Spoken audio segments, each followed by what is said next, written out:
A minha migração para humanas, ela veio no ano de cursinhos. E aí eu prestei Direito na UFMG, Direito na Federal de Viçosa, que eu não tinha ido de novo, e Ciências Sociais na Unicamp. Então foram essas aí as minhas escolhas. Não é simplesmente ser contra a entrada de uma pesquisadora, mas é ser contra a presença de uma mulher. Então foram atitudes altamente misóginas mesmo, né? De ódio às mulheres. A gente já tem etnografia, né? A gente não precisa dar um outro nome para isso, porque a etnografia, da maneira como a gente entende na antropologia, ela é um conjunto de técnicas que você vai moldando de acordo com a pesquisa que você está fazendo. Eu acho que a antropologia nos últimos anos, eu tenho acompanhado isso muito de perto, eu acho que principalmente por estar muito envolvida, né? E agora coordenando um comitê da nossa associação, Associação Brasileira de Antropologia, acho que mudou muito o perfil das pessoas que estão na antropologia hoje, e eu acho que isso é importantíssimo, né? Essa mudança é importantíssima. Naruhodô Entrevista, Carolina Parreiras. Naruhodô.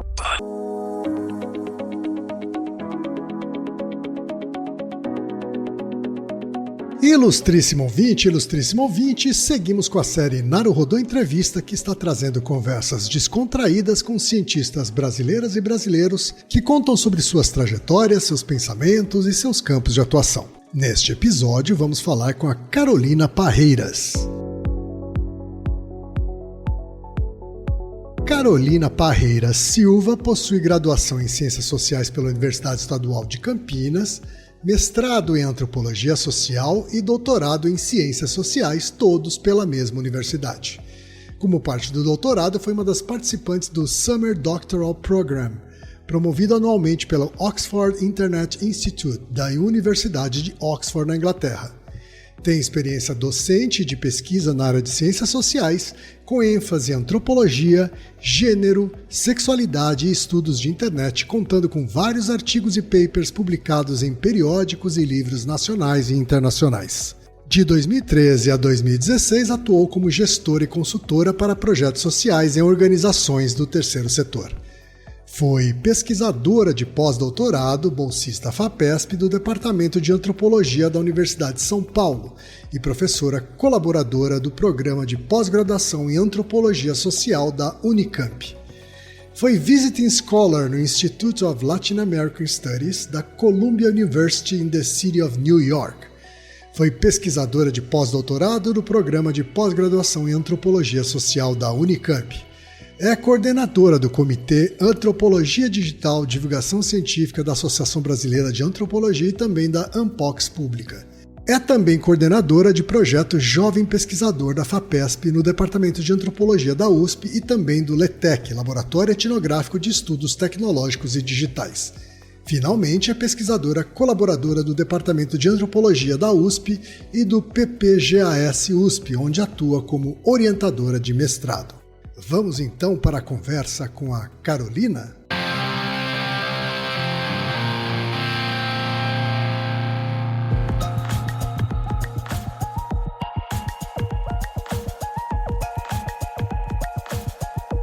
Carol, muito obrigado por ter topado falar com a gente aqui no Naruhodô. Deixa aí o seu primeiro salve para as nossas ouvintes e para os nossos ouvintes, Carol. Olá, pessoal, ouvintes, um prazer enorme estar aqui no Naruhodô. Sou uma ouvinte também, então agora mudando de lugar aqui, então prazer enorme. Ah, que bom, Carol. Que bom que você é ouvinte também. Sim. Ô, Carol, a gente vai fazer uma viagem no tempo aqui, tá, Carol? E a primeira coisa que eu pergunto para todo mundo que eu entrevisto aqui é literalmente saber quando você nasceu, onde você nasceu e em que contexto familiar, socioeconômico você nasceu, Carol. Bom, eu nasci no começo da década de 80, 1983, numa cidade do interior de Minas, né? Na verdade, eu nasci na Grande BH, mas nunca morei. Sempre morei numa cidade do interior de Minas, a minha família está toda lá até hoje, chamada Itaúna. Itaúna, sim, já ouvi falar. É uma cidade super pequena, né? Enfim, interiorana, bem mineira, se a gente puder dizer assim, né? Aham. E, enfim, eu venho de uma família super tradicional, católica, mineira do interior. É isso, essa é a minha história. Quando você fala bem mineira, me fala uma característica que coloca alguém nessa caixinha de bem mineira, Carol. Bom, é um povo que conhece todo mundo, né? Todo mundo se conhece, é uma cidade pequena, e é aquele povo que você vai chegar na casa e vai ter uma mesa te esperando, né? Então, Ah, uma mesa certo. de pão de queijo com café no mínimo. Ou seja, é coisa boa, né? Ah, é bom, é bom. Ô, Carol, me fala uma coisa. Contexto familiar. Como é que seus pais faziam? Se você tem irmãos ou irmãs? Meus pais hoje são aposentados, né? Mas minha mãe sempre trabalhou em escolas públicas do estado. Meu pai sempre trabalhou na parte de siderurgia, né? Minas, enfim, é uma área de exploração tanto de minérios quanto de siderurgia, onde a minha cidade fica. Eu tenho duas irmãs, elas são gêmeas, eu sou a mais velha. E tem uma outra figura muito importante na minha trajetória, que é a minha madrinha, né? Minha madrinha, ela na verdade é minha tia-avó, mas ela tem um papel fundamental na minha história, inclusive nas decisões profissionais que eu tomei, né? Eu acho que se teve alguém que comprou a minha decisão, por exemplo, de sair desse lugar muitos anos atrás e ir para a Unicamp, né? Sim. Enfim, mudar de estado. Acho que a primeira pessoa que comprou essa ideia foi ela, né? Ela foi o primeiro grande Legal. apoio. Então eu quero que você fale o nome dos seus pais e especialmente da sua madrinha. Meu pai se chama Hernani, minha mãe se chama Sara e a minha madrinha é Maria de Lourdes. Dona Maria de Lourdes, muito obrigado por ter apoiado a Carol a Ela vai adentrar ficar feliz. Ela vai ouvir, com o certeza. mundo acadêmico. Adentrar o mundo acadêmico. Ô, Carol, como é que foi a sua infância aí? Então foi uma infância no interior de Minas, perto né, dentro da grande BH, mas uma cidade interiorana, né?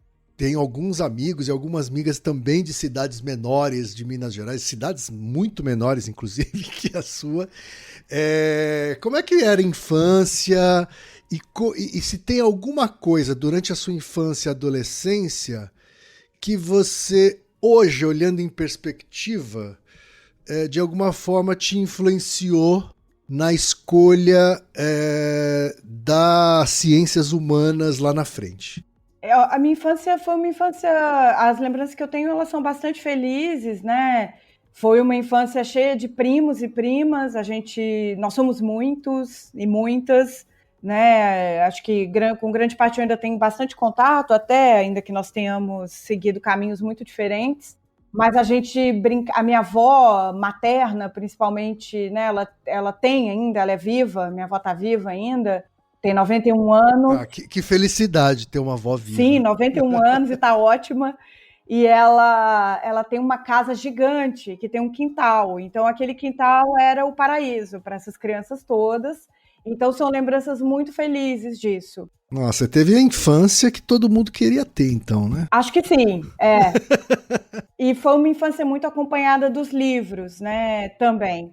E aí eu acho que a minha madrinha é essa figura fundamental aí de ter me dado livros desde muito cedo, eu aprendi a ler muito rápido e eu acho que os livros sempre me acompanharam, eles me acompanham até hoje, né? Não foi à toa que eu escolhi uma profissão que eu preciso ler e escrever o tempo inteiro, mas eu acho que essa primeira influência e do meu avô, que já faleceu, que era um autodidata, ele nunca conseguiu estudar, porque nasceu na zona rural, né, de uma outra cidade vizinha de Itaúna, mas aprendeu a ler e escrever sozinho e vivia em torno dos livros, né? Depois ele se tornou escritor dos vários jornais que teve na cidade, e eu via ele com aquele monte de livro ali, e aquilo me fascinava muito. E ele tinha sérios problemas de visão ao longo da vida. E ele tinha uma lupa, então eu achava fascinante que ele usava óculos e uma lupa para ler. Sensacional. Então, durante algum tempo na minha cabeça de criança, era assim que se lia, né? Então, era quase personagem de um filme, assim. Exato. Então, né? E aí eu queria ser como ele. Sei. Então, Então me parece que foi uma influência chave aí para foi. você via essa atividade, né, de intelectual, vamos dizer assim, de uma maneira muito positiva, né, por meio dele. Não, muito, né? E meu avô gostava de discutir política, ele gostava de discutir tudo, na verdade, né? Então era alguém que tinha opiniões muito fortes, assim. Sei. Então acho que foi importante. E fora da família, depois foi um professor de história, que aí eu fui no 7º ano, né? Sempre tem um professor, Acho que sempre tem, e que aí ele mudou minha vida mesmo, né? Eu estava me preparando até então para prestar medicina, era isso que eu queria, achava que Uau, queria. que mudança. E prestei medicina, a minha história é bem engraçada, né? Aham. Eu prestei medicina logo que saí do 3º, e aí para garantir, porque eu já tinha certeza que eu não ia passar, eu prestei direito na Federal de Viçosa, acabei passando, não fui fazer cursinho ainda para fazer medicina, Tá. fui para Belo Horizonte, e esse professor, algo que ele tinha me dito na minha cabeça o tempo inteiro, que era: você é uma pessoa de humanas, você não é uma pessoa de exatas, você não é uma pessoa de biológicas. Sei. E tomara que você entenda isso em algum momento, né? Tá. E aí, Ele já enxergava isso em você, então. na 7ª série, sim. Uhum, E ele tinha me dito isso ali, né? E eu acho que ele sempre esteve certo. Ele tinha visto o que eu acho que eu mesma não conseguia ver ainda, né? Uhum. E aí, Você acha que essa perseguição, essa busca, a perseguição é uma palavra forte, mas essa busca pela medicina era uma pressão social, familiar? sem dúvida, é o status que a medicina poderia conferir. Uhum. E o fato de ter sido uma boa aluna a vida inteira, é isso, Sim. né? O que se espera dos bons alunos, que eles vão fazer os cursos mais te elitizados. credenciava. Uhum. Exatamente. Sei. Ainda bem que você virou doutora de um outro tipo, né? Virei doutora com tudo que tem direito. Exatamente, Mas a minha migração para humanas, ela veio no ano de cursinho já, né? E aí eu prestei direito na UFMG, direito na Federal de Viçosa, que eu não tinha ido de novo, e ciências sociais na Unicamp. Então foram essas aí as minhas escolhas. Ciências sociais no Unicamp já foi uma escolha subversiva ali, né? Não, foi muito. E aí eu não sabia bem o que eu ia fazer com aquilo, até porque a prova da Unicamp, eu estava até relembrando com alunos super jovens, né, os meus orientandos, que são meus orientandos hoje, que são de outra geração, essa semana numa conversa, eu dizendo: olha, gente, eu peguei o meu ano de vestibular, quando eu terminei o que era o ensino médio, que a gente ainda chamava de científico, eu peguei o 2º ano do Enem, que só dava alguns pontinhos a mais, não era o que a gente tem hoje, isso era outra lógica. O vestibular ainda era chave. Exato. Né? Uhum. Então, assim, era completamente diferente. O vestibular da Unicamp, que hoje também mudou muito, é muito menos elitizado do que era na minha época, né? Ele era muito difícil, tinha disciplinas, por exemplo, que lá em Minas eu não tinha, mas que os alunos e alunas que estavam em São Paulo, eles tinham. Então, a vestibular da Unicamp era considerada até mais difícil que a FUVEST. Exato, porque ele era todo aberto, 1ª e 2ª fase, né? Ele era todo dissertativo.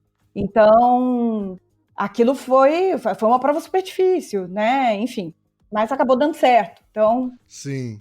E aí você passa em Direito, passa em Ciências Sociais. Passei nos dois, eu passei nas 3, na verdade, ali no ano de cursinho. E aí aconteceu uma coisa, as ciências sociais aí foi aquela escolha difícil. Porque o direito é um humanas que era mais socialmente aceitável, né? Não, e ele era super aceitável, na verdade. Se não era médico e não era engenheiro, então pelo menos direito. Não, ele era muito aceitável, né? E o que aconteceu foi que no ano anterior, que era 2001, as federais tinham entrado em greve, foi uma greve longuíssima, e o vestibular atrasou. Entendi. E aí eu fui para a Unicamp para garantir a minha vaga. E aí eu tive que começar a cursar.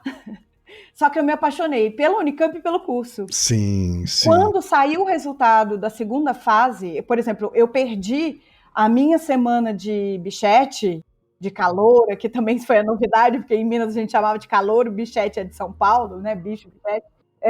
A minha semana de bichete, eu não tive nada, eu não fui na minha chopada, eu não conhecia ninguém da minha sala, porque eu cheguei depois, porque eu estava fazendo a segunda fase da UFMG. Então, eu fui para garantir minha vaga. Aí, quando saiu o resultado, eu tinha passado. Só que eu decidi não voltar, para o desespero familiar.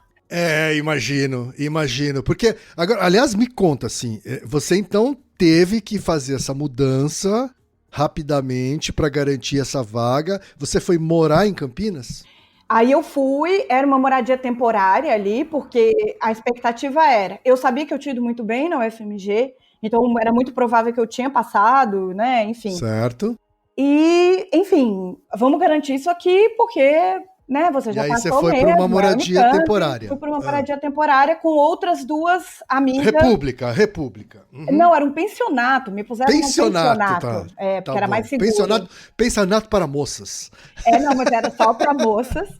E tinha duas outras meninas que eram da minha cidade. Então, assim, é seguro, vamos colocar ela lá, porque é seguro, porque tem as meninas do Itaúna. Legal. E aí, beleza. Aí deram, acho que era mais ou menos 3 meses, veio o resultado. E o resultado... E não fez diferença nenhuma, pra você. Não, na verdade foi eu tive que pensar muito, né? Porque, querendo ou não, eu sabia que passar na UFMG é muita coisa também, independente de que curso seja, é uma grande universidade, imagina, né? Eu não tenho dúvida que eu teria sido muito feliz também na UFMG, né? Mas tinha uma decisão de morar longe da família por alguns anos, né? Isso pesou muito, né? E eu acho que ali na Unicamp eu me senti acolhida de muitos modos, né? E muito jovem, né? Eu tinha 18 anos, longe de casa pela primeira vez, o que também fica parecendo que é só flores, mas também não foi, né? Não é fácil, não é um deslocamento fácil. Tem toda uma questão de grana aí que também não foi fácil. Não vem de uma família cheia de recursos, não vem de uma família rica. Campinas não é uma cidade barata, né? Não, pelo contrário, morar perto da Unicamp é muito dinheiro, continua sendo, e foi um esforço coletivo para conseguir me manter os anos todos da graduação em Campinas. E eu tenho muita gratidão por todas as pessoas que contribuíram nisso, foram muitas, sem dúvida nenhuma. E aí você então se apaixona pela Unicamp. O que fez você se apaixonar pelo campus, ou pela universidade como um todo, pela vida na Unicamp? O campus em si, eu acho o campus fantástico, né? Eu sempre brinco que a Unicamp sempre pareceu uma casa. E o IFISH, né, que é a minha casa original, que é o Instituto de Filosofia e Ciências Humanas, ele é uma casa em particular dentro dessa casa maior que é a Unicamp, né? Certo. Então, ali eu acho que sempre foi um lugar de muito acolhimento para todas nós que estávamos chegando, né? E foi muito legal porque o fato de conhecer muita gente, eu acho que a Unicamp tem essa característica, né? De ter muito mais gente de fora do que o normal nas outras universidades, né? E eu vejo isso pela própria USP, onde eu estou hoje, né? Tem muita gente de São Paulo na USP, da própria capital, ou de cidades próximas. A Unicamp tem gente do Brasil inteiro realmente. Isso é um fato. Eu lembro, por exemplo, que de me encontrar, tinha os grupos de mineiros e mineiras na Unicamp. E que aí a gente, logo depois foi criado o Orkut, a gente se encontrou via Orkut, por exemplo. E era uma comunidade gigantesca. E aí saiu uma estatística da Unicamp que os mineiros eram, além do povo de São Paulo, dos paulistanos, os mineiros eram a segunda maior população da Unicamp. Então, assim, e depois os nordestinos, né, pensando no Nordeste como um todo e tudo mais. Então, eu conheci gente ali, isso era muito fascinante para mim, do Brasil inteiro. Para alguém que estava vindo de uma cidade, naquele momento, de 70 mil habitantes, claro, e a Unicamp sozinha, era quase isso, de gente andando num dia, é um mundo que se abria. Então, aquilo me fascinou imediatamente, né? E para quem queria estudar o ser humano, né, parecia um lugar rico para isso, né? Sem dúvida, E o curso é fantástico, né? Essa também foi a outra parte, né? O curso me fascinou muito rapidamente. Eu tive muitas dúvidas, porque é isso, né? É um curso que você tem 3 áreas. A Unicamp tem um currículo muito interessante e diferenciado no Brasil como um todo, porque ela te permite seguir para uma das áreas, né? Você sai como bacharel em Ciências Sociais, mas você pode escolher e ganha um carimbo atrás se você vai para a ciência política, para a sociologia ou para a antropologia.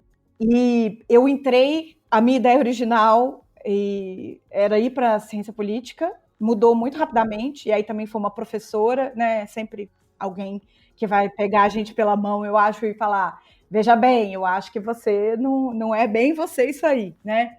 Essa é uma decisão difícil, né, dentro das ciências sociais, assim, porque, em geral, a gente gosta um pouco, pelo menos um pouquinho das três, assim, não é não? Da antropologia, da ciência política, da sociologia.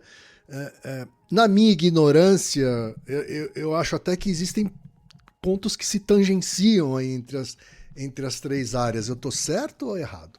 Eu acho que no começo a gente fica meio assim mesmo.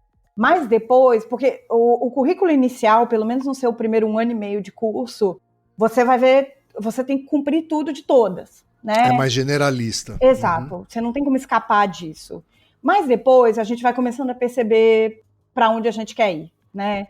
E eu digo isso porque a gente vai começando a perceber o que eu quero pesquisar, como é que eu quero escrever, porque eu acho que essas são as principais diferenças, e como é que eu quero fazer essa pesquisa, né? Como é que eu quero escrever? Olha só, eu não pensava, não achava que isso fosse um critério, assim. Se você pegar um texto de um cientista, de uma pessoa cientista política, de uma socióloga e de uma antropóloga, você vai ver que tem diferenças muito fundamentais. A gente pode estar falando da mesma coisa, né? Poderia ser o mesmo tema, poderia ser o que eu pesquiso hoje, desigualdade digital. Pegar as 3 áreas, o texto vai sair completamente diferente. Entendi. Vou prestar mais atenção nisso das próximas vezes. Mas aí você falou que tem uma professora que foi muito importante para você fazer a decisão pela antropologia, é isso? Isso. Foram 2, na verdade. Uma delas foi quem, e eu falo com ela, a gente tem muito contato até hoje, ela esteve presente em todos os grandes momentos da minha vida e eu fiz questão que ela estivesse, isso para mim era algo, não tinha nem negociação possível, né? Que é a professora Gita Grindeberg, que é professora emérita da Unicamp, já está aposentada, né? Mas foi ela que eu fui monitora, era um programa que tem na Unicamp ainda, né? Que é apoio à docência. E aí eu tava... Isso logo nos primeiros semestres? Assim? No meu 2º ano. Tá. E aí era quando eu tinha terminado os 3 primeiros semestres, que é o currículo básico, e é onde você começa a levar o curso para um lado mais específico, né? E aí eu falando para ela, né? Eu estava já envolvida com uma iniciação científica na ciência política, tinha um orientador na ciência política. E aí ela me diz, olha, eu acho que o seu negócio é antropologia, o seu negócio não é ciência política, eu não vejo você na ciência política. Posso estar errada, mas eu não vejo você como cientista política. Vai fazer pesquisa antropológica, que é esse curso de metodologia em pesquisa especificamente para antropologia. Certo. Com a professora Maria Filomena Gregori, Bibia Gregori. E depois você vê se não é isso mesmo, né? Que era o momento de cursar as metodologias, eu ia cursar metodologia no semestre seguinte mesmo. E aí eu peguei metodologia de pesquisa, o geral, e peguei pesquisa antropológica com a professora Bibia Gregori, que é a segunda pessoa que muda, aí ela muda de vez a minha vida, porque ela se torna minha orientadora, né? Uma vez orientadora, sempre orientadora. E ela passou a me orientar no final daquele ano ali, né? Então, que isso era 2003, ela começou a me orientar e ela orientou a minha monografia, né, meu trabalho de conclusão de curso. Você então sai da iniciação científica em ciência política e você chegou a terminar? Eu terminei. E aí você faz uma nova temporada, vamos dizer assim, e já é antropologia, é isso? Já é antropologia, mudo completamente de tema, ela me pergunta, o que você quer estudar? Porque eu tinha entrado num projeto que não era meu, né, na ciência política, era do professor, mas tinha bolsa, e enfim, né, a gente precisava de dinheiro, enfim.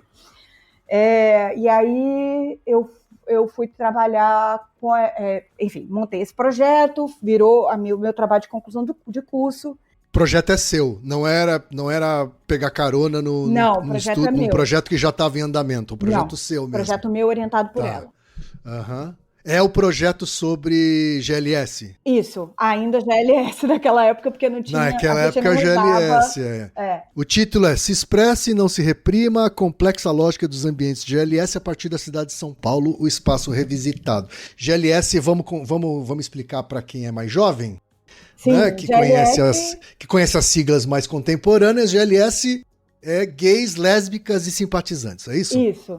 E o grande problema, e depois, né, veio a crítica toda, e aí eu também faço essa crítica já no texto, porque é uma sigla do mercado, era uma sigla para vender, e trazer essa figura aí, que ninguém sabia muito bem o que era, do simpatizante, que podia ser qualquer coisa, né? É verdade, é verdade. E logo depois veio LGBT, GLBT, né? GLBT? LGBT, e depois a explosão LGBTQIA+, tudo que a gente tem hoje. E aí depois a Bibia continuou me orientando em tudo que eu fiz, né? Mas peraí, então vamos com calma. Vamos falar aqui sobre o seu trabalho na graduação. Eu sei que faz bastante tempo. E é um trabalho de graduação, né, que não tem tanto tempo dedicado assim quanto um mestrado e muito menos um doutorado, mas eu queria saber o que você se lembra assim, de aprendizados ou descobertas ou conclusões nesse trabalho aí, já na graduação, sobre esse público, Carol? Olha, eu acho que a principal coisa, para mim, né, de aprendizado desse trabalho, a primeira coisa é aprender a fazer pesquisa de campo, né, porque eu nunca tinha feito. Mesmo na ciência política, o que eu estava fazendo era revisão de literatura, de bibliografia. Entendi. Né, porque era esse tipo de trabalho.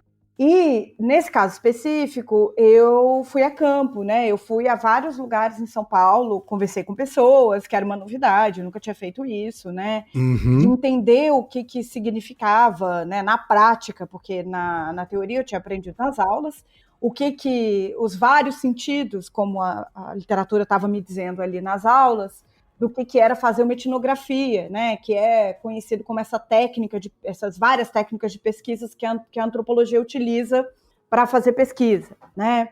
Então, eu acho que esse é o primeiro ponto. E a segunda questão, eu acho que foi essa possibilidade mesmo de discutir as próprias siglas, como eu já mencionei, porque era um momento de muitos embates, né? Era um momento em que os movimentos eles estavam se organizando, né? Tem trabalhos importantíssimos que são dessa mesma época, como o trabalho de uma grande amiga e colega que está lá na Unicamp agora, que é a Regina Facchini, que publicou o Sopa de Letrinhas, né? Que é dessa época aí, onde ela vai mostrar realmente que esse período, quando eu estava em campo para fazer essa pesquisa ainda de trabalho de conclusão de curso, era um momento de sopa de letrinhas, tanto para o movimento quanto para o mercado, né? Você tem, realmente, está tudo isso em jogo ali, né? Sim. E um movimento que está tentando achar essa representatividade por meio também dessas várias siglas que ele começa a utilizar, né? Sim. E de várias vozes que querem aparecer nisso. Então, isso eu vi também na prática. E de pessoas que também tinham muitas críticas à maneira como o mercado estava se apropriando dessa causa, do que hoje, eu vou usar a sigla de hoje, porque eu acho que faz mais sentido, né? Dessa causa LGBTQIA+. Porque o mercado está fazendo isso o tempo inteiro. A gente também tem, né? Não sei o capitalismo o capitalismo ele não perdoa. Assim, exato. Né? Tanto que, quando você fala da comunidade que na época se denominava GLS, né? Antes disso só se falava em gay, na verdade, né? A palavra gay ela se referia a independente de gênero, mas a coisa que me vem à cabeça rapidamente, né, é o festival Mundo Mix, né? O Mercado Mundo Mix, né? Que era um evento que acontecia em São Paulo e que, de certa forma, deixou mais acessível para as pessoas que não faziam parte da comunidade conhecer a existência dessa comunidade, né? Mas era um mercado, era uma manifestação bem capitalista, né, dessa comunidade, assim, mas para mim é fortíssimo, assim, sabe? Eu me lembro de ter visitado edições da feira e depois do festival, assim, e como o mercado se apropriou, né, rapidamente ali dessa questão. O mercado se apropria de tudo, você tem razão, né? Mas eu cheguei aí também no mercado Mundo Mix e tudo mais, mas é isso, né? Foi uma época também em que São Paulo virou esse lugar, né? Se falava muito dessa ideia, quando surge essa ideia do pink money, né? Desse dinheiro gay que está circulando, enfim. Sim. Então foi um pouco isso que eu tentei explorar nesse trabalho, ainda de forma muito embrionária, sem dúvida nenhuma, né? Enfim, legal. Uma aula de graduação. Aham, bacana. E aí, você emendou a graduação no mestrado, é isso? Isso. Você já não tinha... Quando que você... Em que momento você já sabia que a sua carreira ia ser acadêmica? Olha, eu acho que quando veio essa guinada para antropologia, eu acho que já tinha o desejo. Se ela ia ser ou não, eu não sabia, né? Porque acho que isso não dava para saber. Mas que o desejo havia, aí sem dúvida nenhuma, né? Aí eu Certo.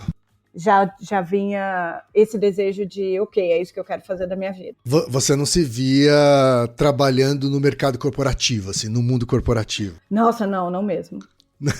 Não. Gostei dessa... É que vocês não podem ver, ouvintes, mas eu vi a reação no rosto da Carol, né? Quando ela disse não, ela foi uma expressão de, pelo amor de Deus, não. Não mesmo. Então, Carol, e aí você resolve fazer o mestrado, então, com a professora Maria Filomena também, né? Sempre te acompanhando como orientadora. Como é que foi a discussão e a escolha do tema do mestrado?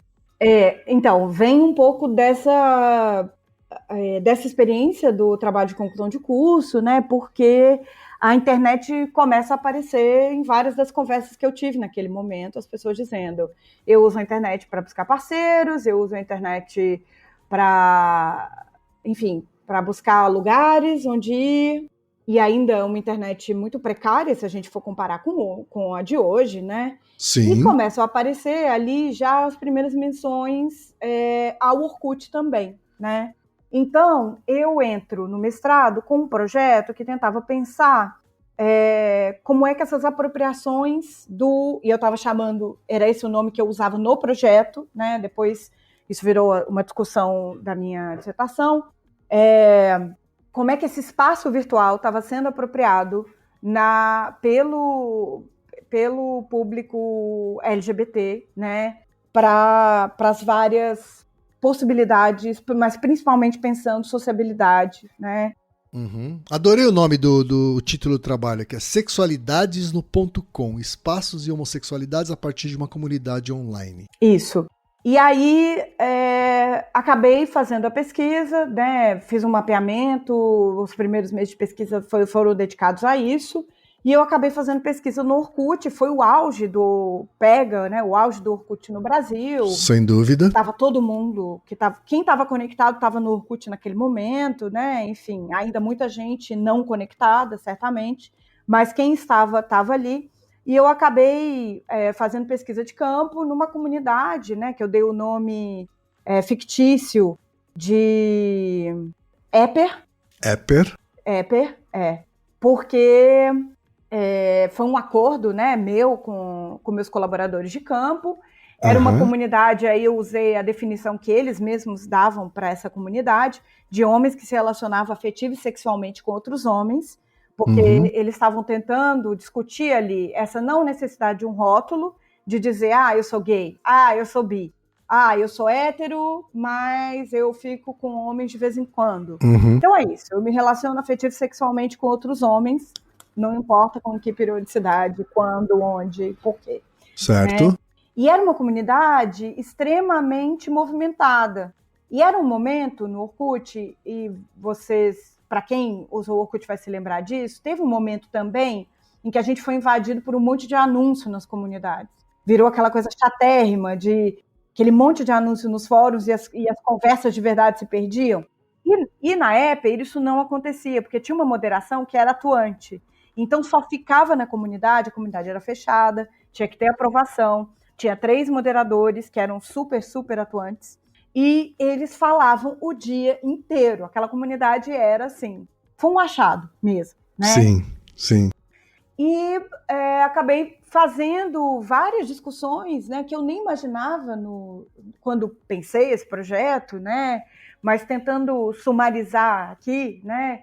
Na verdade, a minha própria entrada na comunidade, ela vira uma questão de discussão na dissertação, porque eu era uma mulher, e era uma comunidade só para homens, então tem uma parte da comunidade, porque Eu tentei entrar, não deixaram. Certo. Aí eu entrei em contato com os moderadores. Aí os moderadores falaram, nossa, que legal. Não, vamos deixar entrar sim. A gente vai fazer um post te apresentando e dizendo que você está lá observando, que você vai interagir eventualmente no fórum, quando você achar que deve, ou se alguém quiser que você interaja, te chamar no fórum. E quem quiser participar, participe, quem não quiser, não participa. O que é justíssimo, é isso mesmo, é um princípio, né? É isso. Sim. Quem quiser dizer tô fora, eu não ia usar nada, é isso. E quando eles fizeram isso, virou uma confusão. Sei. Na comunidade. Porque muitos usuários se sentiram incomodados. Porque até então, tinham perfis de mulheres na comunidade, mas eram perfis fake. Entendi. E eram fakes, por exemplo, da Maria do Bairro, da Xuxa, enfim, Orkut. Que tinha um papel humorístico, assim, é isso? Sim, tinha um papel dentro da lógica da comunidade. Eram pessoas que estavam completamente dentro dos processos e das conversas ali e que fazia todo sentido estarem. E aí tinha gente falando que eu era barata, atitudes assim, não é simplesmente ser contra a entrada de uma pesquisadora, mas é ser contra a presença de uma mulher. Então foram atitudes altamente misóginas mesmo, né, de ódio às mulheres. E eles não tentaram esconder isso, né? O que motivou, inclusive, uma série de postagens depois da moderação, dizendo, olha, vocês estão sendo, inclusive, alguns de vocês altamente violentos. Então, o que eles fizeram? Eles decidem, para dar uma resposta, para além de fazer um post, me convidar para moderadora da comunidade. Uau! Então, além de pesquisadora, eu viro moderadora. E aí eles usam algo que eu acho que me acompanhou a minha vida inteira nas pesquisas de internet, que mas por que vocês estão me convidando para moderadora, gente? Já deu problema. Porque você tem um princípio ético como pesquisadora a seguir e você não vai colocar isso em questão, porque senão você não tem uma pesquisa. Você não vai ter o seu mestrado. Isso depois vai voltar no doutorado. Aí depois a gente chega lá, né? Mas o pessoal da moderação, então, tinha uma cabeça boa para... Tinha. Né? Muito. Primeiro para ter te aceitado e depois para te colocar no time de moderadores também. Não, eles foram maravilhosos, assim, a moderação. E depois eu os conheci fora do Orkut, porque isso também eu desenvolvi na minha dissertação, que foram os orcontros, né? Também algo que ficou muito comum numa época, as pessoas se encontravam, sem dúvida. Né? Bons tempos de Orkut, hein? Não, maravilhosos tempos de Orkut. Quem dera a internet tivesse ficado naquilo, tava ótimo. Mas, enfim. Então eu fiz várias discussões que iam por esse lado primeiro, né? Dessa misoginia. A gente está falando de uma comunidade que está exigindo respeito, né? Que está exigindo a não violência, que quer ser reconhecido, mas que ao mesmo tempo está sendo altamente violenta e misógina com uma mulher que está ali como pesquisadora. Sem dúvida. Essa é uma das discussões que eu fiz. Outra foi sobre as questões mais amplas do contexto, porque naquele momento a gente teve as primeiras, e é muito curioso lembrar disso hoje, né? A gente teve agora o ECA Digital, Lei Felca, enfim, tudo isso. Mas as primeiras tentativas, elas já são ali de 2005, 2006, que vem do Orkut. As primeiras tentativas de controlar o que estava sendo nomeado como pedofilia, elas vêm do Orkut. Então eu tive que lidar com isso também em campo, porque quando o Magno Malta, por exemplo, chama a CPI da pedofilia. Então esse contexto ali estava dado, são os primeiros termos de ajustamento de conduta. Quando o Google compra o Orkut, ele faz com o Ministério Público Federal, né? Então isso tudo estava em contexto. Eu também tenho essa discussão na minha dissertação, que é um pouco dessa história que está aí registrada ali, e que, revendo hoje, eu acho que é super importante que isso tenha ficado ali. Que bom que eu tive esse insight naquele momento de escrever sobre isso. E eu faço uma discussão, duas que eu gosto muito, que é sobre fakes, que eu acho que foi importantíssimo, porque era o momento do auge dos fakes. Porque tem gente mais jovem que acha que fake é uma coisa que nasceu agora, né? Nossa, não, nasceu nos anos 90, gente, com a internet lá, beta ainda, anos 80, 89 já tinha fake. Mas é importantíssimo, porque fake não é só fake news, fake não é só do mal. Eles mesmos categorizavam ali fake do bem. Eu acho que tinha algo de muito subversivo na criação de certos fakes ali, né? Dessa manipulação identitária, da subjetividade, do que eu vou colocar aqui para criar essa nova persona. Então, essa é uma discussão que está ali. E, por fim, essa... E, às vezes, era a única forma de tocar em temas que socialmente eram inaceitáveis. Exato. Né? Então, Exato. E que é a minha... Eu termino a dissertação com essa discussão, que é o que eu chamo dessa saída do armário online, porque para muitas das pessoas com quem eu conversei, né, e as conversas se davam fora do Orkut, nesse caso, era o MSN, que eu usava naquela época, que ainda existia, e era também o auge do MSN aqui no Brasil, era o único jeito deles dizerem, e para alguns, e essas frases sempre me marcaram muito, porque eles diziam, foi dentro dessa comunidade que eu aprendi o que é ser gay, porque eu moro numa cidade do interior, de algum estado do Brasil, e agora eu não vou me lembrar quais são, e qualquer um, né? Na verdade, serve para qualquer estado. Qualquer um. E que eu não tenho lugar para ir. Eu nunca beijei um homem, mas eu tenho certeza, lendo tudo que eu li nessa comunidade, as discussões sérias, tudo que as pessoas falam sobre desejo, que é isso que eu sinto. E aí eu me entendi gay. Aí eu entendi que eu desejo homens. E isso é muita coisa. E, querendo ou não, né, a gente sempre ri quando fala do Orkut hoje, mas eu acho que ele teve um papel muito fundamental nessa constituição de subjetividade de muita gente. Né? Isso é uma parte, isso é uma coisa que eu digo muito. Na antropologia, infelizmente, a gente teve, se eu não me engano, são só 2 trabalhos sobre Orkut na antropologia, que é o meu e do professor Jean Segata, da Federal do Rio Grande do Sul. A gente não teve mais. Não que a gente saiba, pelo menos. Poxa! No Brasil, Porque... Devo fazer um parênteses aqui. Você acha que os grupos do Facebook, os grupos de afinidade do Facebook, eles deram continuidade a essa dinâmica que o Orkut criou, assim? De conversas fechadas ao redor de um tema? Eu acho que para algumas pessoas provavelmente sim, né? Eu acho que tem, logo depois do meu trabalho, alguns anos depois, na verdade, na própria Unicamp teve um outro trabalho do Thiago Falcão, um trabalho muito legal que é inclusive sobre as questões muito parecidas com a minha, mas aí mais ligado ao movimento LGBTQIA+, em grupos do Facebook. E aí eu acho que tem algumas recorrências, mas eu acho que já são pessoas que já estão circulando por outros lugares.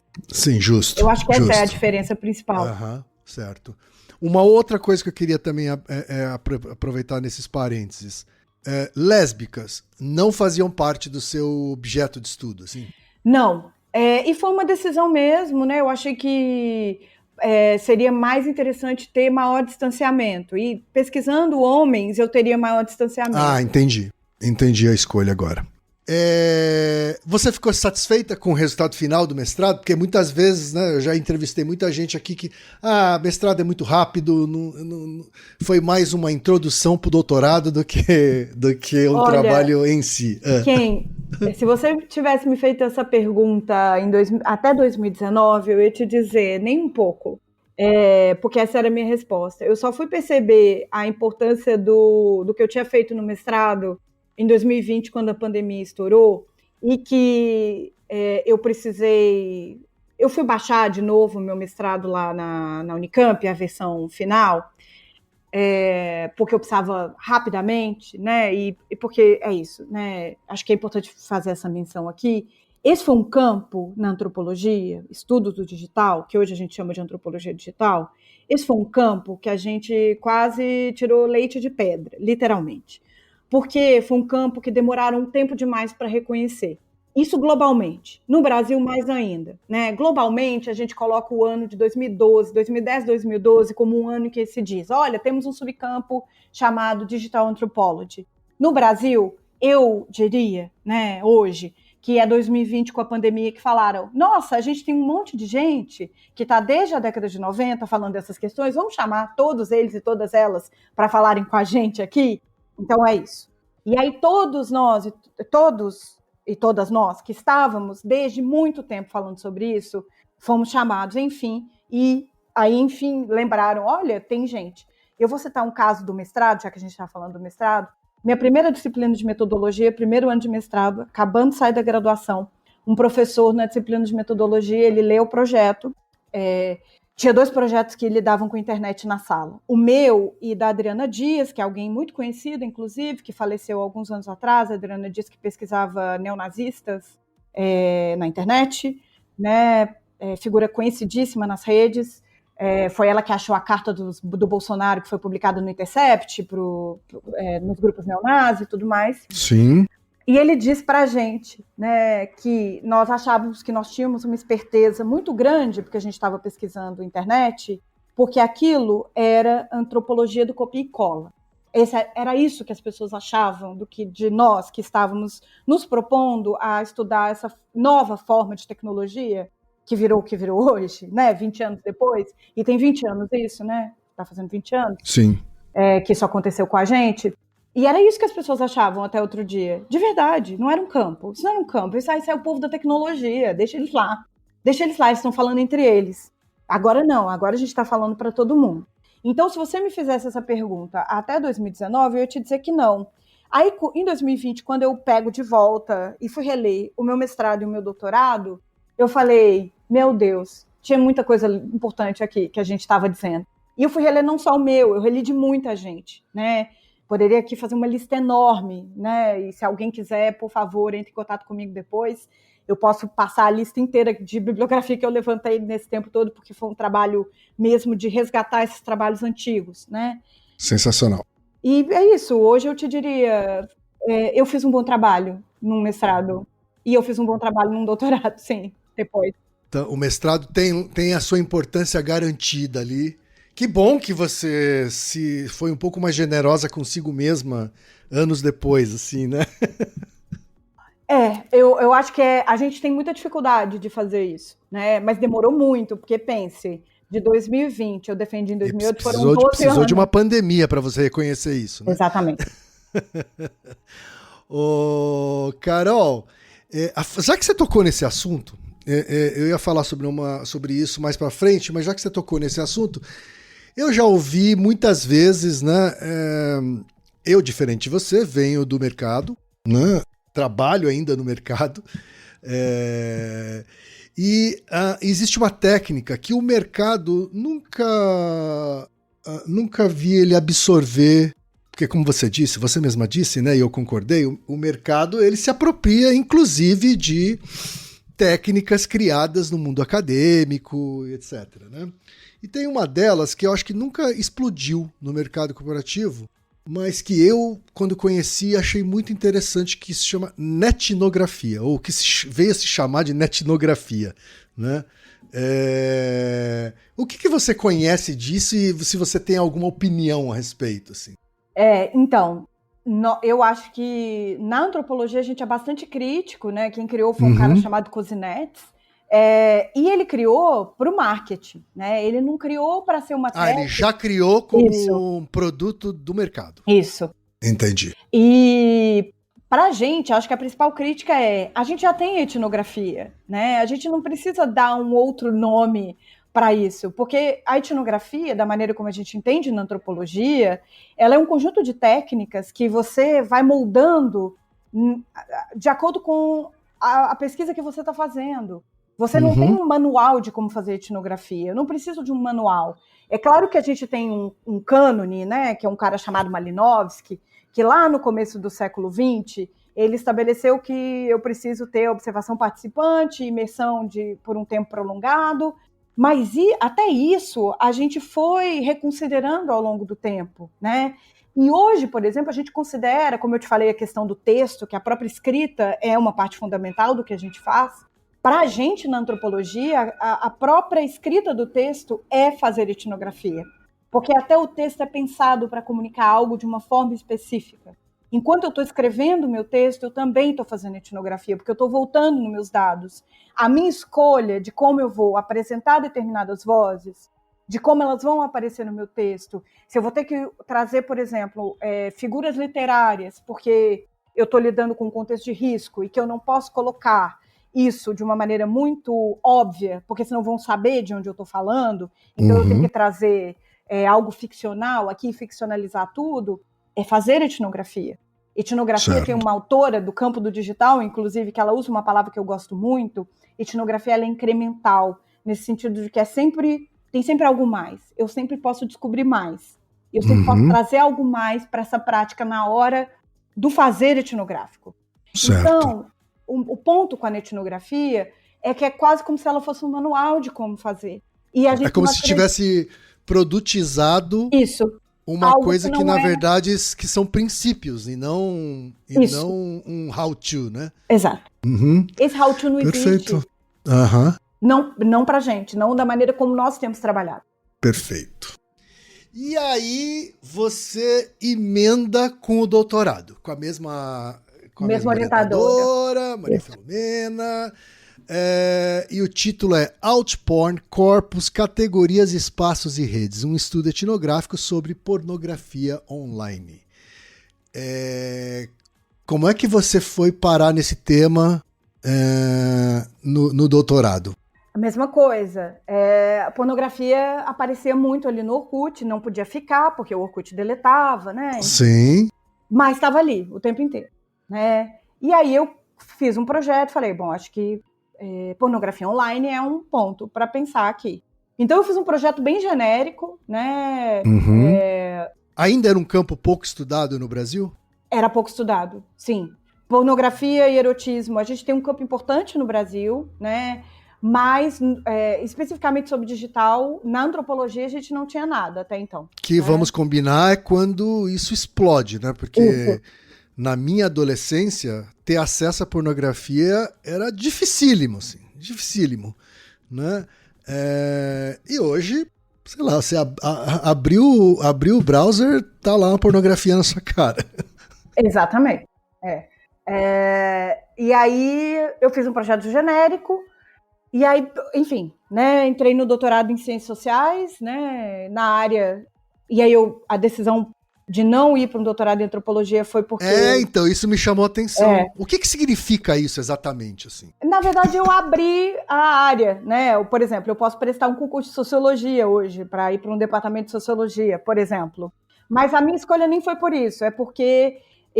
a minha orientadora, ela era pesquisadora associada ao PAGU, que é o Núcleo de Estudos de Gênero da Unicamp. Certo. E eu queria continuar a ligação com o PAGU, e o PAGU, ele leva à frente a área de estudos de gênero, família e sexualidade do doutorado em Ciências Sociais. Então, eu queria estar nessa área, e estive os anos todos do doutorado ligado a essa área. Então, na prática, isso fez diferença? Assim, você faria o mesmo trabalho se tivesse sido no departamento de antropologia, assim? Muda as disciplinas, né, a cursar. Porque, por exemplo... Mas na tese não teria tanta diferença Não muda. Para a tese não muda muita coisa, não. Mas nas disciplinas cursadas muda tudo. Porque aí a gente lê coisas das 3 áreas, de novo. Entendi. Mas, por exemplo, você tinha me falado lá no começo da nossa conversa, né, que a escrita de um sociólogo é diferente da escrita de um cientista político, que é diferente da escrita de um antropólogo. Então a minha dúvida foi assim, será que o trabalho que ela escreveu sob o Departamento de Ciências Sociais é uma escrita diferente ou parecida com a que seria... Não, é super antropológico e tudo bem. Exatamente porque é aberto. Então você pode escrever dentro de qualquer uma das suas áreas. Sim. Tá bom. E é um doutorado que é dividido por áreas. Então tem várias áreas. E você entra por área lá dentro. Certo. Né? Certo. E aí, então, nesse projeto genérico, cursei as disciplinas no primeiro ano e fiquei fazendo um mapeamento até que eu achei uma produtora que me chamou muita atenção, que eu já conhecia de nome, na verdade, e que fazia um tipo diferente de pornografia, né, que era essa pornografia alternativa. Uma produtora ou uma empresa mesmo que fazia filmes em escala, assim? Não era em escala... industrial, não, assim. Nunca foi, né, nunca foi. Tá. Mas que tinha uma produção, tinha um site e tinha um perfil muito ativo no Twitter, né? Certo. Aí eu comecei a seguir, tentei alguns contatos por DM do Twitter, porque era o único contato possível ali, tinha um e-mail de contato no site, eu mandei, nunca foi respondida, e nisso eu fiquei alguns meses, né, já pensando o que eu ia fazer, ia ter que mudar tudo, ok, mas tem pornografia, não falta online, então refazer aqui, vamos repensar, até que acontecia em São Paulo uma feira erótica, que hoje não acontece mais, chamada Erótica Fair, Me lembro também, da erótica. Aconteceu durante muitos anos, né? Em vários lugares, aconteceu ali no AMB e tudo mais. Sim, chegou a ser bem grande. Era enorme. Esse ano específico era enorme e eles resolveram fazer um festival de filmes para premiar filmes pornográficos, porque por mais que seja uma feira erótica, a relação com a pornografia ela sempre foi meio atrapalhada. Sempre foi, né? O festival foi uma forma deles... teoricamente se aproximarem. Do assunto ser menos tabu, assim. E aí propuseram alguns debates que iam acontecer na Praça Roosevelt, né, ali no Sátiros, na Praça Roosevelt, que era um lugar que eu já adorava. Eu estava morando em Campinas, mas já conhecia, aí pensei, bom, acho que vale a pena, né? Vou ver qual é. E era uma época que eu usava muito o Twitter, né, para uso pessoal mesmo, e aí anunciava tudo que ia fazer naquela época no Twitter. Falei, estou indo para o debate, marquei o perfil do festival do negócio de filmes, né, do debate, hoje no Sátiros. E fui. Chegando lá, veio uma moça me receber, né, e aí ela falou, você é a menina de Campinas. Já tomei um susto, né, tinha me esquecido que eu tinha postado. E foi graças a essa figura, né, que eu dou o nome de Lola o nome fictício de Lola na minha tese, que a tese aconteceu, né? Sem ela não existiria um doutorado. É mesmo? E aí ali ela me conta um pouco, né, do que ia acontecer ali naquele dia. Ela estava na organização desse festival, tentando, né, fazer aquilo tudo acontecer. Foi um debate incrível. Aí eu conheci o dono da produtora, que eu dou o nome também fictício de XXP na tese. Tá. Ele não me deu muita moral nem ali, pessoalmente. Tá bom. Ele demorou eu acho que... E eu entendo, tá? Assim, eu entendo mesmo, porque depois eu acompanhei muito de perto os bastidores. Eu acho que é tanta gente procurando para fazer pesquisa, curioso, que você fica com o pé atrás mesmo, de tipo, o que essa pessoa quer saber? Por que essa pessoa quer saber disso aqui, né? Por que ela quer falar comigo, né? E querendo ou não... Você quando você vira objeto de estudo de alguém, né, é um lugar meio desconfortável, Exato, né? Exatamente, né? Não é uma coisa das mais felizes da vida, né? E aí, ela falou, escreve para ele de novo, né? E tenta de novo, tentei, nada. E aí... passaram-se uns 2 meses, eu escrevi para ela, porque ela tinha me dado o contato dela, e falei, olha, eu vou estar em São Paulo, você não toparia me dar uma entrevista e a gente conversar? Não precisa nem ser uma entrevista, mas uma conversa. E aí ela topou, a gente marcou de se encontrar, era num restaurante ali no Vale do Anhangabaú, e ali a gente ficou, e a gente passou quase o dia todo juntas, e ela me contando toda a história, e isso aí foi a mudança de chave. Porque ela era alguém que estava muito envolvida na produção naquele momento, né, da produtora, e aí ela diz para o Rufus, né, o nome dessa figura, que é a segunda figura importantíssima da tese, a Lola e o Rufus, sem eles não teria doutorado, e aí logo depois, uma semana depois, ele me manda uma DM no Twitter, começa a me seguir, com o perfil da produtora me manda uma DM, oi, tô te devendo uma resposta, você topa gravar um podcast com a gente falando da relação entre universidade e pornografia? Aí eu topei imediatamente, claro. Tá. Esse podcast até existe, eu ouvi há pouco tempo, né? Ele tem isso arquivado. Eu não tinha mais, foi bom ouvir, né? Porque foi uma conversa bem legal que a gente teve. Isso tá na internet ou só tá de posse do... Tá na internet, eu posso te mandar, inclusive. Tá bom, legal. A produtora dele era uma produtora outporn ou um porn mais convencional? Não. Era outporn. Tá. Ela se denominava outporn e era outporn, sim. Tá. E que é a minha grande discussão da tese, né? Quais eram essas convenções que falavam que era outporn. E aí, a partir desse nosso contato no podcast, ele começou a me convidar, tanto a Lola quanto o Rufus, começam a me convidar para ver as gravações, para ver o processo todo, como é que eles editavam, colocavam no site. Aí começa, ao mesmo tempo, o nome dela eu não mudei na tese, foi um pedido dela, inclusive, ela já faleceu também, e fica aqui meu agradecimento, né, já está na tese, fica aqui ela fez questão de ter o nome real citado, é isso? Que a Suzy Capó, ela foi a responsável pela organização, junto com o André Fischer, do Festival Mix Brasil. Legal. Depois ela sai do Mix Brasil e ela cria o Pop Porn Festival, que era o festival pornô de filmes. E eu acompanhei o festival, isso também está na minha tese, desde a primeira edição. Acho que eu e Rufus fomos as únicas 2 pessoas, e Lola, né, fomos junto com a Suzy, éramos as pessoas que estavam ali com ela, né? E depois eu virei, no segunda edição, por exemplo, eu fiz curadoria de filme, então a gente recebia filmes internacionais, eu fui curadora de filme, eu fiz de tudo nesse festival, até de carregar caixa até fazer curadoria de filme, né? Certo. Organização mesmo, participar de debate, né? Então a gente teve debates incríveis, chamando gente do mercado, gente que está no pornô convencional, atores, atrizes, gente da porno chanchada que ainda estava vivo, a gente conseguiu levar e fazer debate. Então, assim, foi incrível, né? Acho que a Suzy fez um trabalho fantástico e que a gente está tentando agora refazer, porque a gente recriou um festival com um novo nome, vai acontecer agora 6 e 7 de dezembro aqui em São Paulo, chamado Overdrive, né? E é uma grande homenagem a ela também, vai acontecer no Porão Cultural, fica aí o convite para todo mundo, quem estiver em São Paulo, e que é um festival de sexualidade e tecnologia para discutir isso tudo num viés alternativo. Então, são essas as discussões que eu fiz na tese, né? Como é que a gente pode, como é que a pornografia está pensando outras sexualidades, que não é o corpo padrão nem de homens, nem de mulheres. Nesse caso, eram muito mais mulheres.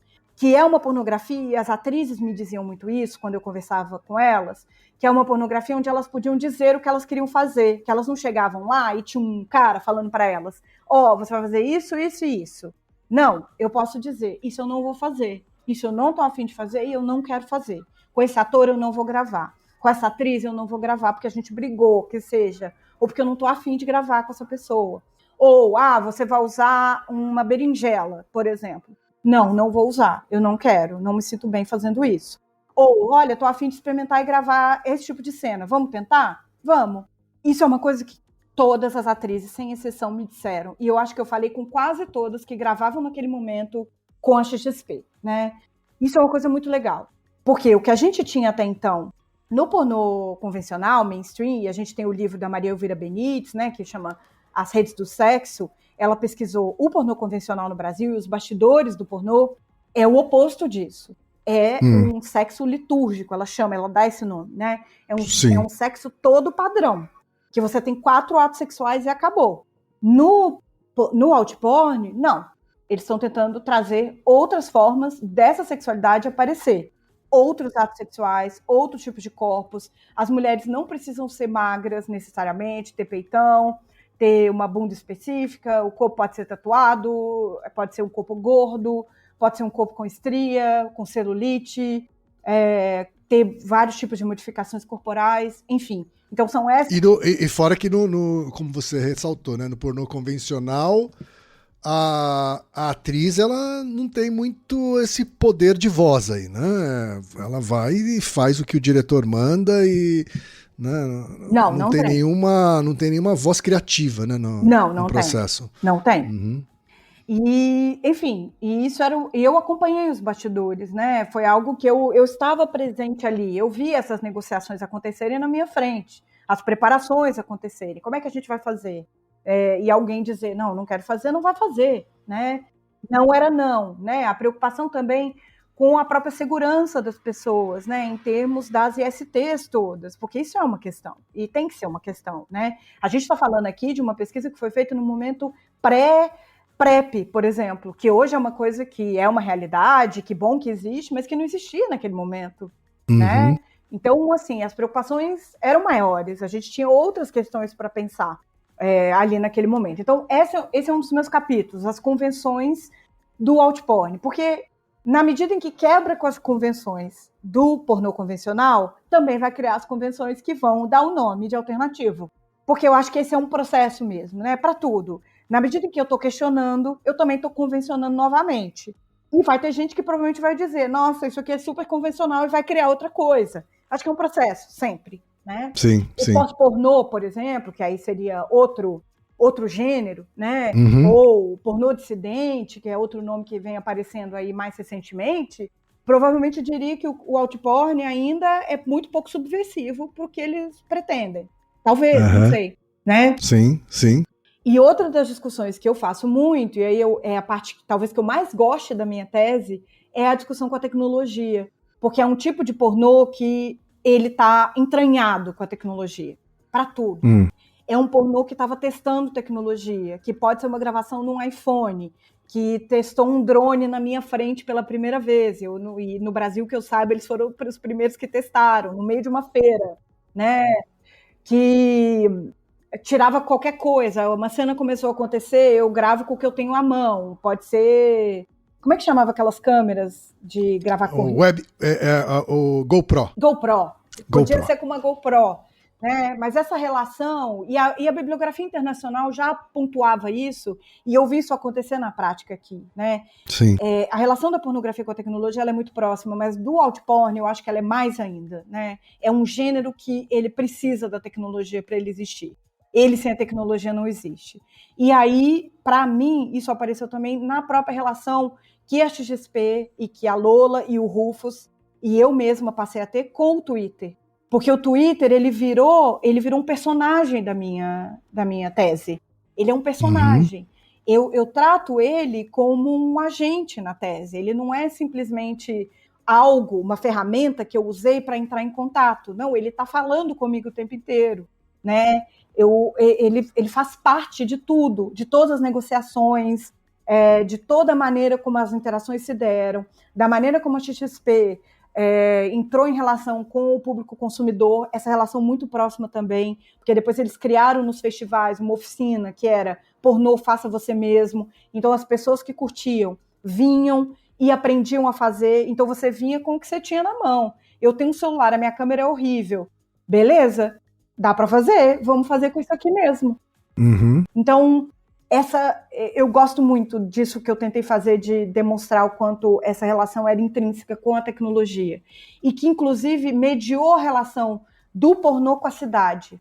Porque é uma cidade que começa a aparecer nas fotos que eram postadas, na localização geográfica que estava sendo marcada, porque era o auge do Foursquare, por exemplo. E aí eu traço, né, eu termino a minha tese com um mapa de São Paulo, o que eu chamo de redes do alternativo, que liga a pornografia, a cidade, música, moda, teatro, porque é uma região muito específica de São Paulo. É o centro estendido de São Paulo. Sim, sim. Para você que não é de São Paulo, né, quando ela fala dos Sátiros, né, que é um bar e um espaço cultural, né, alternativaço, assim, mas ao mesmo tempo super tradicional. Né? Exatamente. Ele é alternativo há muito tempo, né? Essas coisas estão... Esse é o jogo, eu acho, né? E de como você apropria essa cidade, porque o convencional também está no centro, né? O centro, ele é o lugar também do alternativo, da subversão, mas o centro também é o lugar do muito tradicional, gente. Imagina. Exato. Né? Então... A Augusta tem o maldito e o bendito, isso. Né? Agora eu acho que está mais o bendito, né? Porque o que estão fazendo com a Augusta é um sacrilégio, infelizmente. É verdade. Bom, espero que os sátiros, os parlapatões, continuem subvertendo ali a região do Baixo Augusta. Carol, quando é que você saiu da Unicamp? Porque depois do doutorado, você ainda fez 3 pós-docs, é isso? Antes dos pós-docs, na verdade, eu fui trabalhar no terceiro setor. Olha só, me conta um pouquinho. Foi uma das coisas mais interessantes da minha vida, assim, eu diria. E de termos de... Você foi trabalhar em ONG, movimento social, o que foi? ONG? Fui trabalhar em ONG, no Rio de Janeiro, em favela. É uma coisa completamente diferente de tudo que eu já tinha feito na minha vida. Eu acho que poucas coisas me mudaram tanto na vida quanto essas experiências. Trabalhei em 2 ONGs, em 2 momentos diferentes, né? Eu ainda não tinha terminado de escrever o doutorado, mas a minha bolsa tinha acabado, né? E aí eu precisei trabalhar. Certo. E aí estava naquele momento de mandar currículo e, enfim, mandei para um banco de currículos e essa ONG me chamou Me contrataram, mudei para o Rio, né? Nunca tinha morado no Rio. Foi uma mudança bastante grande também, porque é muito diferente morar no Rio, né? É muito legal, inclusive, adoro. Uma cidade que eu adoro pessoalmente, assim. Uhum. Mas... Não tem mineiro que não adore o Rio de Janeiro, né? Acho que não. Acho que essa pessoa não existe. Mas... fui morar no Rio, trabalhei em ONGs, né, de 2013 até 2016, quando eu volto para o pós-doutorado na USP. E foi dessa experiência em ONGs, e aí eu fui trabalhar como gestora de projetos, né, coordenando projetos, que é o que cientistas sociais em geral fazem nas ONGs, que veio a ideia para o meu pós-doutorado, porque eu comecei a ouvir uma série de relatos de violências sexuais contra crianças e adolescentes acontecendo ali. E aí o meu pós-doutorado, ele foi na volta para a USP, né, em 2016, foi sobre as diferentes formas, né, e nomeações de violências sexuais e de gênero contra adolescentes, porque crianças estavam no escopo inicial, mas aí tem toda uma questão ética, muito complicado de lidar.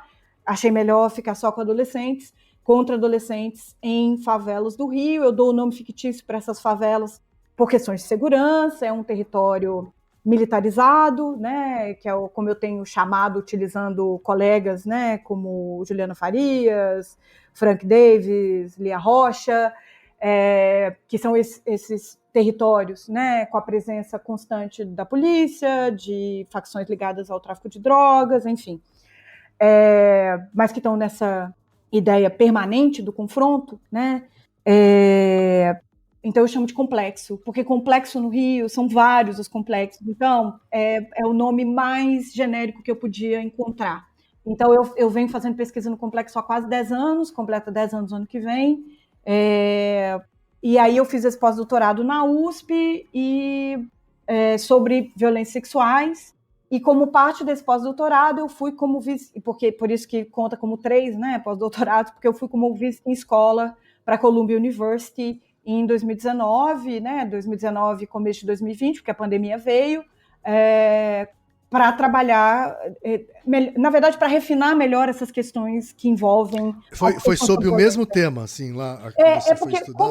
Como eu fui como visita em escola, né, eu fui para fazer um intercâmbio intelectual, para trabalhar com um professor que é minha referência fundamental, né, que é o professor Michael Taussig, e que, para mim, é uma das pessoas que melhor pensa a violência, né?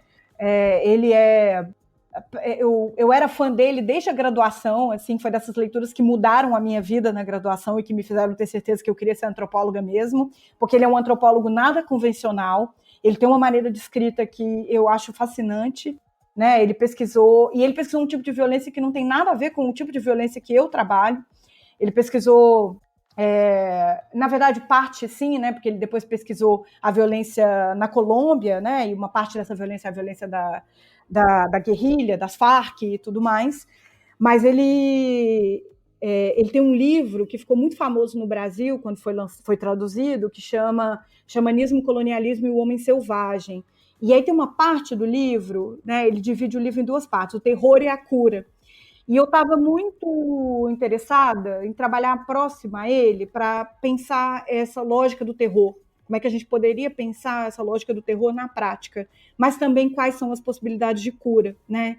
E aí eu escrevi para ele, né? Ele aceitou imediatamente me receber, né? Eu pude trabalhar muito próximo a eles, foi uma coisa que eu não esperava, porque eu tinha várias pessoas próximas que tinham ido para os Estados Unidos, principalmente, que tinham visto uma vez a pessoa que estava recebendo lá, e ele foi, assim, gentilíssimo comigo, me convidou para fazer o curso dele, porque por uma grande dessas coincidências da vida, era o último curso que ele deu na Columbia antes de se aposentar, e era um curso que chamava Tabu e Transgressão, e grande parte do curso era sobre erotismo e pornografia. Então ele me trouxe... Caraca! Uhum. Aí ele falou, meu Deus, venha, vamos lá. E aí eu dei aula no curso, enfim, foi uma experiência, assim, para a vida, muito melhor do que eu poderia imaginar. Nos meus melhores sonhos isso não acontecia. A parte ruim era que tinha o Trump no primeiro governo e que depois começou a pandemia, mas com o professor Taussig foi Você maravilhoso. estava lá? Você estava lá quando começou a pandemia? Tava lá. Tava lá. Tava lá. Ficou presa lá um tempo, é isso? Não, eu cheguei no Brasil num sábado, na segunda-feira veio o decreto de que estava tudo fechado. Caramba! Lá já tava. No começo de março, então você voltou e aí fechou. Eu cheguei no Brasil 15 de março, 17 estava tudo fechado. Isso, foi exatamente isso. Enfim, mas foi um momento de refinar teoricamente o que eu estava pensando nessa troca com ele e com várias outras pessoas que eu conheci também ali na Colômbia, na CUNY também, porque eu fiquei muito próxima de uma outra professora lá também, que estava trabalhando com violência na Guatemala. Então, foi um momento mesmo de pegar meus dados de campo e ver o que eu ia fazer com isso, né? E de pensar sobre esses dados.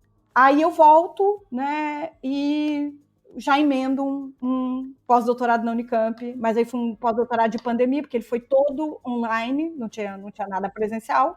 Né? Era uma dessas bolsas que precisou ser convertida, porque era uma bolsa para ir para fora do Brasil, um pós-doutorado fora, mas que a CAPES converteu para uma bolsa interna, para ser feita toda online.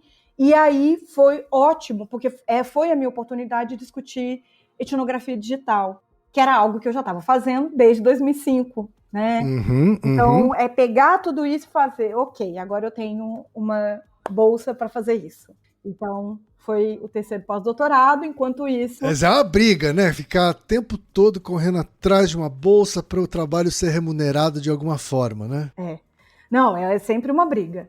E aí tive um pequeno momento, aí a bolsa acabou, eu fui trabalhar no Rio, né? Tava morando no Rio, porque aí pandemia, né? Como eu podia escolher onde eu queria estar, eu escolhi que eu queria estar no Rio da pandemia. Certo. E aí eu fui trabalhar como consultora do programa Rio Sem LGBT e Fobia, né? Que é um programa que já tem 15 anos, um programa importantíssimo, é uma política pública, na verdade, do Rio de Janeiro, precursora no Brasil inteiro. E aí eu estava trabalhando no programa e veio que eu tinha conseguido o Jovem Pesquisador da FAPESP, que é onde eu estou agora. E aí eu volto para São Paulo, para a USP. Legal. Você coordena o projeto Jovem Pesquisador da FAPESP, é isso? Eu sou a FAPESP. O que é exatamente esse programa, então? Conta um pouquinho pra gente. Então, ontem, ótimo que eu estou com tudo na cabeça do Jovem Pesquisador, porque ontem teve um encontro na FAPESP para celebrar os 30 anos do programa Jovem Pesquisador. Legal.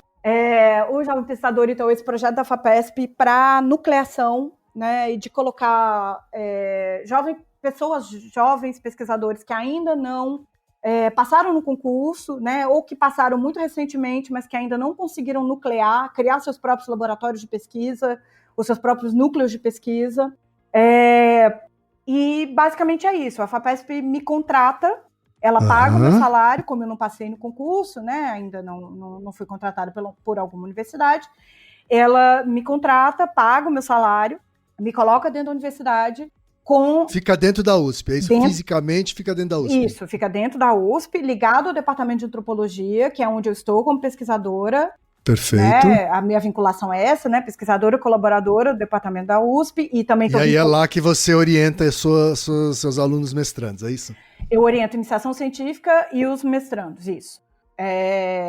E basicamente é isso, a FAPESP me dá toda a estrutura necessária, financeira, né, de pessoal, porque tem um monte de bolsa e tudo mais, para, de fato, montar um núcleo de estudos, que aí é o LETEC, Laboratório Etnográfico de Estudos Tecnológicos e Digitais. E, junto com isso, vem a criação de uma área de pesquisa, né, que é a área de antropologia digital, que isso significa que ter alguém ali dentro, né, que vai se dedicar a essa área, que é trabalhar com o digital dentro da antropologia. Como é que você enxerga o futuro da antropologia no Brasil, Carol? Você acha que é uma disciplina que está mais pop hoje do que já foi um dia? Eu não diria pop, eu acho que a antropologia nos últimos anos, eu tenho acompanhado isso muito de perto, eu acho que principalmente por estar muito envolvida, né, e agora coordenando um comitê da nossa associação, Associação Brasileira de Antropologia, acho que mudou muito o perfil das pessoas que estão na antropologia hoje, e eu acho que isso é importantíssimo, né, essa mudança é importantíssima. Eu acho que é uma antropologia que, enfim, se abre para a diferença. É uma antropologia que sempre defendeu a diferença, né, nos trabalhos e que está dizendo que o importante é o respeito à diversidade, à alteridade, mas é uma antropologia que, enfim, entre seus pares, está também reconhecendo que nós somos muito diversos e muito diversas. Então, é uma antropologia que começa a reconhecer essa diversidade e a trazer, inclusive, para dentro dessa sua representação mais formal, institucionalizada, essa diferença. E eu acho que isso é um passo muito, muito, muito importante. Para você ter uma ideia, Ken, é a primeira vez na nossa história que essa associação é a associação mais antiga das ciências sociais no Brasil, né? É a primeira vez na nossa história que a gente tem uma presidenta negra. Né? Isso é muita coisa. Então, e é uma gestão praticamente toda composta por pessoas negras, e isso é muito importante. Você acha que está havendo uma descaretização do próprio mundo dos antropólogos? Eu acho que talvez é a antropologia colocando o pé no chão, que não é só trabalho intelectual, que é vida prática, que é justiça social, que é vida real, é a gente trabalhando não só para ter título, ter as nossas bolsas, é claro que a gente quer tudo isso e acho que a gente tem que continuar lutando por tudo isso, mas é a gente colocando... Mas não é o fim, né? Não. Isso não é o fim. Não, isso não é o fim. Uhum. E que nós somos muitas e muitos, e isso tudo tem que estar dentro. Sim. Porque eu em todos os campos, né, você sempre tem um tipo de reclamação comum que é o mundo acadêmico ele é meio refratário àqueles que querem fazer diferente do que sempre foi feito, né?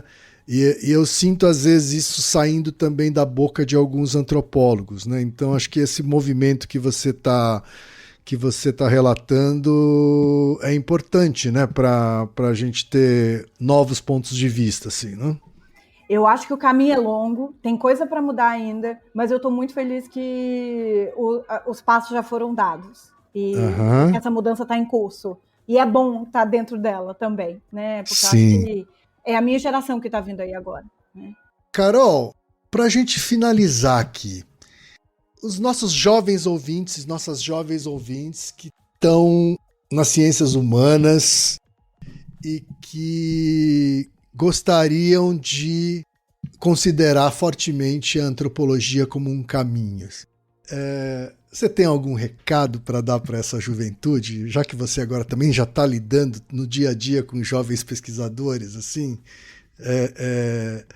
O que é que de realidade e de otimismo você consegue passar para essas pessoas?